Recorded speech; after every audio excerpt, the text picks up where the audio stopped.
उठा उठा के पट दूंगा, चीर दूंगा, फाड़ दूंगा साले।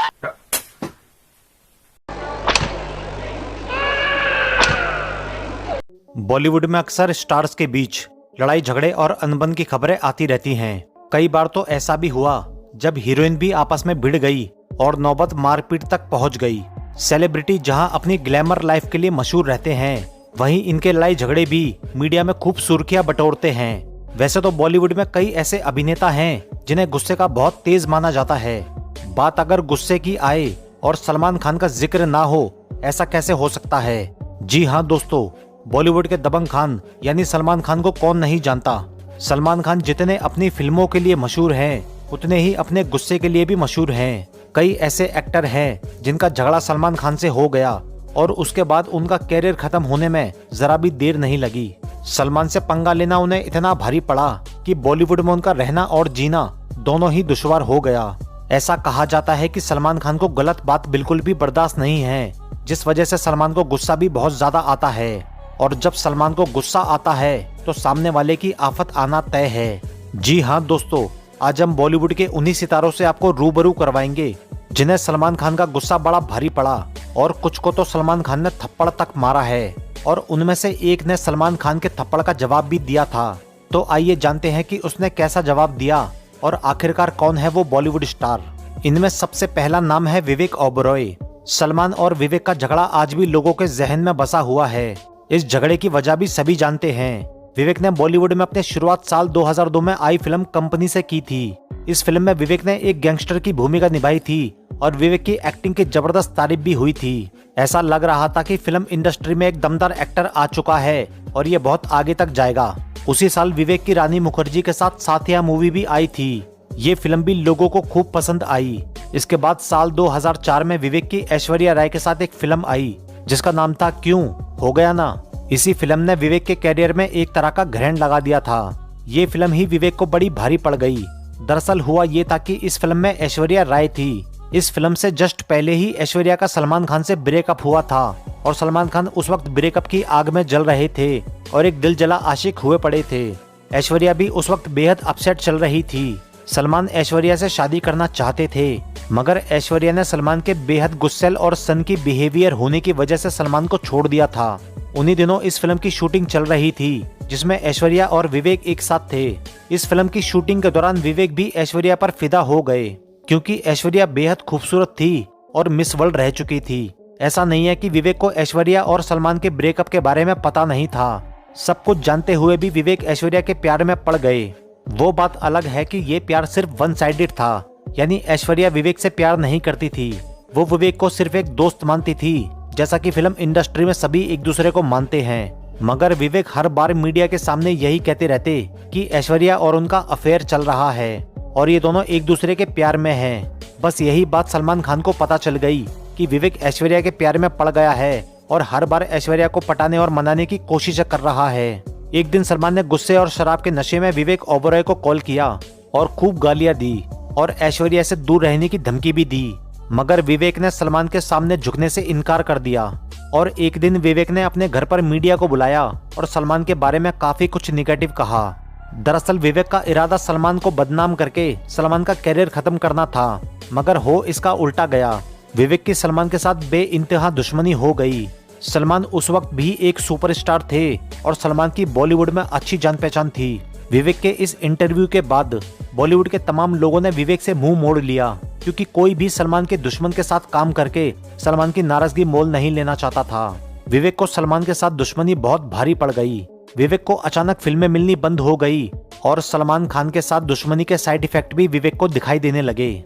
और जिस ऐश्वर्या के लिए विवेक ने इतना बड़ा रिस्क लिया था, उसी ऐश्वर्या ने भी विवेक से दूरियां बना ली। बेचारा विवेक ना इधर का रहा और ना ही उधर का। ऐसा भी नहीं है कि विवेक को उसके बाद कोई फिल्म कभी मिली ही नहीं, मगर जो भी फिल्में मिली वो बेहद सस्ते बजट की फिल्में होती थी।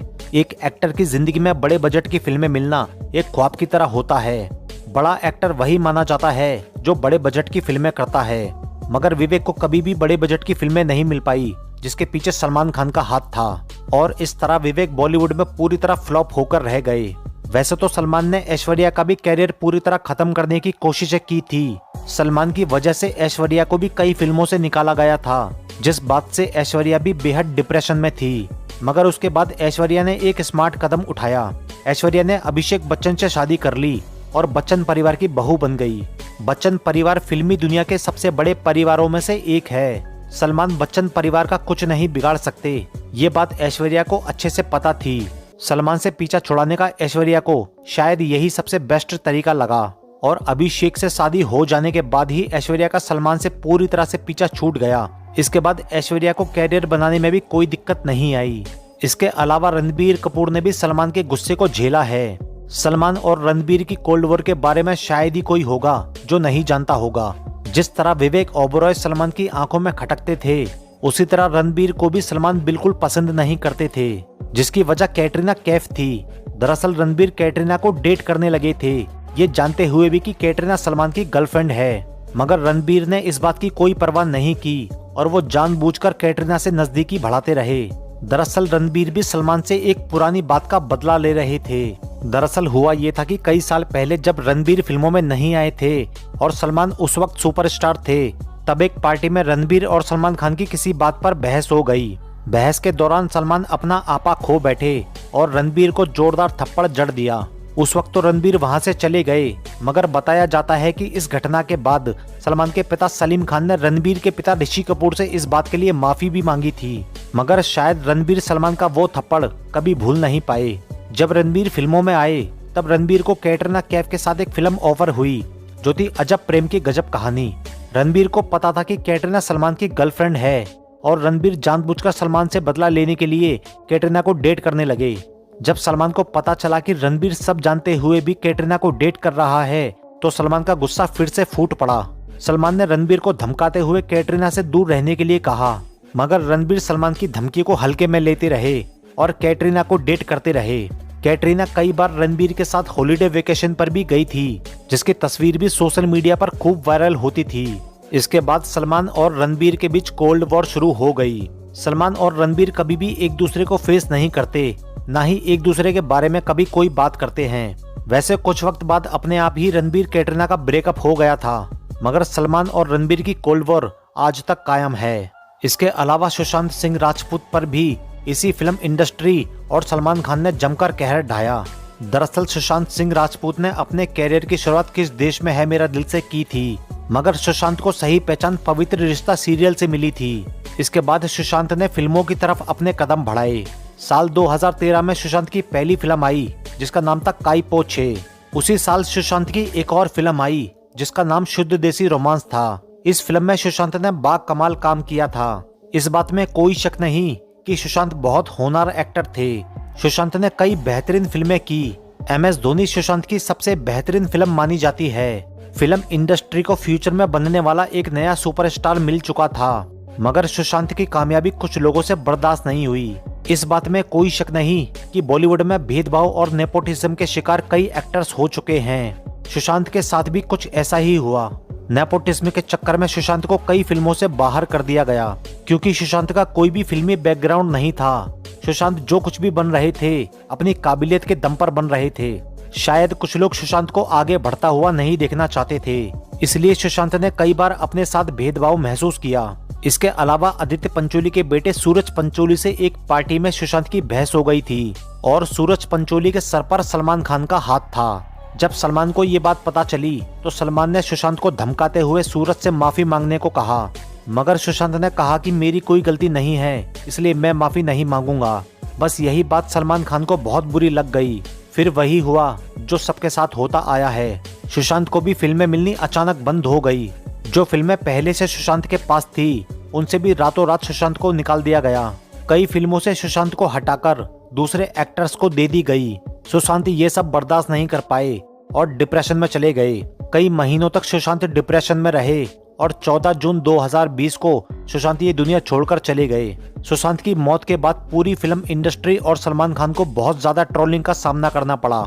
सुशांत के फैंस सुशांत की मौत का जिम्मेदार पूरे बॉलीवुड को मानते हैं। आज भी सुशांत को चाहने वाले सुशांत को बहुत याद करते हैं और सुशांत के साथ जो हुआ उसे भूले नहीं हैं। बॉलीवुड में सुशांत एक सुपरस्टार बनने आए थे, मगर अब सुशांत सिर्फ एक स्टार बनकर रह गए। और इन सब के अलावा भी कई ऐसे एक्टर और सिंगर हैं जिनका फिल्मी कैरियर पूरी तरह से या तो खत्म हो गया या फिर ना के बराबर रह गया। इसके अलावा स्टाइल फिल्म के साहिल खान ने भी सलमान खान और नेपोटिज्म से परेशान होकर फिल्म इंडस्ट्री को पूरी तरह से छोड़ दिया और बॉडी बिल्डिंग और बिजनेस में अपना कैरियर बना लिया। ये तो वो सभी लोग थे जिनके साथ सलमान खान का विवाद हुआ और सलमान खान ने इन सभी का कैरियर या तो तबाह कर दिया या फिर बहुत मुश्किल बना दिया।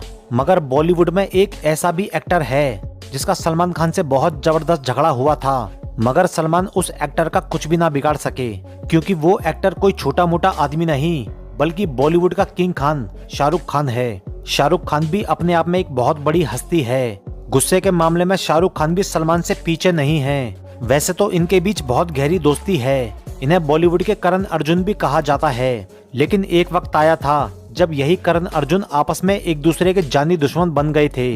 दरअसल बात साल 2003 की है, जब शाहरुख खान की होम प्रोडक्शन में एक फिल्म बन रही थी जिसका नाम था चलते चलते। इस फिल्म में शाहरुख हीरो थे और ऐश्वर्या राय हीरोइन थी। लेकिन उन्हीं दिनों सलमान और ऐश्वर्या का ब्रेकअप हुआ था। सलमान बार बार ऐश्वर्या की शूटिंग लोकेशन पर पहुंच जाते थे और शूटिंग में रुकावट पैदा करते थे। इस बात से ऐश्वर्या तो दुखी थी ही, मगर शाहरुख भी सलमान की इस हरकत से बेहद परेशान थे। इस फिल्म में शाहरुख का पैसा लगा हुआ था और वो इस फिल्म की मेकिंग को लेकर बहुत सीरियस थे। एक दिन सलमान फिर से ऐश्वर्या को परेशान करने फिल्म के सेट पर आ गए। तब शाहरुख और सलमान के बीच काफी गाली गलौज और हाथापाई हो गई। इस झगड़े का नतीजा ये हुआ कि शाहरुख ने ऐश्वर्या को ही इस फिल्म से बाहर निकाल दिया और रानी मुखर्जी को लेकर इस फिल्म की शूटिंग पूरी की। इस झगड़े के बाद शाहरुख और सलमान के बीच कई सालों तक बोलचाल भी बंद रही। फिर साल 2008 में कैटरीना कैफ की बर्थडे पार्टी में इन दोनों की अचानक मुलाकात हो गई। जब इन दोनों का आमना सामना हुआ तब इन दोनों ने पुरानी किन्हीं बातों को लेकर एक दूसरे पर कमेंट कर दिया। इसके बाद वहाँ भी इन दोनों के बीच हाथापाई हो गई। झगड़ा इतना ज्यादा बढ़ गया कि अगले दिन हर न्यूज और मैगजीन्स में इनके झगड़े की खबरें आ गई थी। पूरा बॉलीवुड दो हिस्सों में बट गया। कई सालों तक इनकी बोलचाल भी बंद रही। सलमान शाहरुख आपस में एक दूसरे के दुश्मन बन चुके हैं, ये बात हर किसी को पता थी। मगर बात अगर कैरियर खराब करने की थी तो सलमान शाहरुख का कुछ नहीं बिगाड़ पाए, क्योंकि शाहरुख खान भी कोई छोटी मोटी चीज नहीं थे। शाहरुख कभी भी सलमान के आगे नहीं झुके। शाहरुख ने ये साबित कर दिया कि वो भी बॉलीवुड के बादशाह हैं और उनको तबाह करना इतना आसान नहीं है। लेकिन साल 2013 में जब मुंबई के मशहूर पॉलिटिशियन बाबा सिद्दीकी की इफ्तार पार्टी में इन दोनों का वापस मिलन हुआ, तब जाकर पूरे बॉलीवुड ने चैन की सांस ली। कहते हैं बाबा सिद्दीकी ने ही इन दोनों का झगड़ा खत्म करवा के वापस इनकी दोस्ती करवाई थी। शाहरुख और सलमान दोनों ने ही एक दूसरे को गले लगाया और पुरानी दुश्मनी खत्म करके फिर से एक दूसरे के गहरे दोस्त बन गए। शायद शाहरुख ही पहले और आखिरी ऐसे एक्टर हैं जिनसे सलमान की दोस्ती भी बहुत गहरी हुई और दुश्मनी भी बहुत गहरी हुई। तो दोस्तों, ये थी सलमान की दोस्ती और दुश्मनी की कहानी। आपको ये वीडियो कैसी लगी कमेंट करके जरूर बताना और इस वीडियो को लाइक और चैनल को सब्सक्राइब जरूर करना। तो मिलते हैं अगली वीडियो में, तब तक के लिए goodbye, best of luck.